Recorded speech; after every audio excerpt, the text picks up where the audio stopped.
John 1:7. Hic venit in testimonium, ut testimonium perhiberet de lumine, ut omnes crederent per illum. This man, or he, came as a witness, in order that he might offer or bear witness concerning the light, in order that everyone or all people might believe through that man or him.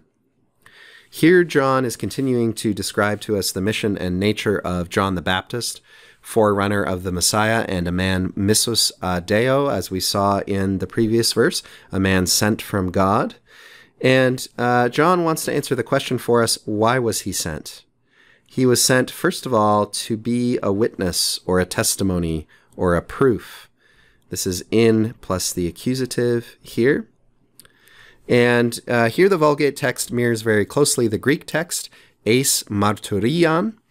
Some people think that this expression, both expressions, eis martyrion and in testimonium, reflect Hebraism, that is to say a characteristically Hebrew way of thinking and speaking, rather than a natively Latin or Greek one.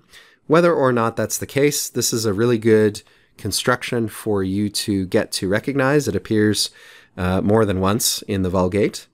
But the really exciting thing grammatically here in this verse is the presence of not one, but two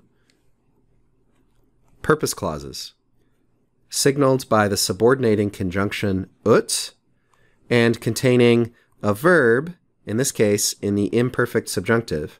Perhiberet, third person singular subjunctive, and crederent, third person plural imperfect subjunctive. Following the sequence of tenses, since these are verbs in subordinate clauses, they don't indicate absolute time. They indicate time or a tense relative to our main clause verb, which is venit. And that main clause verb is third person singular, perfect, active, indicative. That's what we call a historical tense in Latin.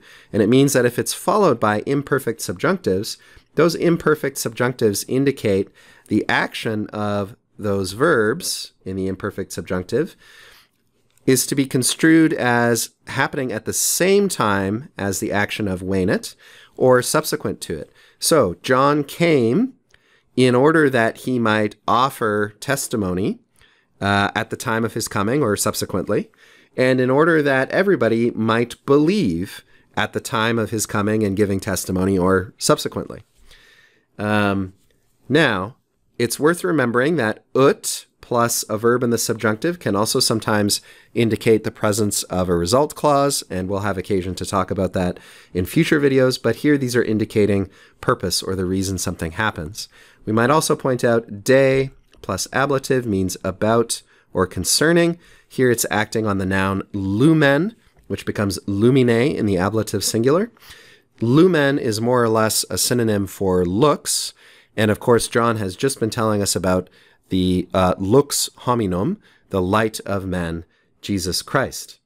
And that is who's being referred to also by illum, which is more or less the equivalent of eum, indicating someone other than John the Baptist, the Son of God in this case.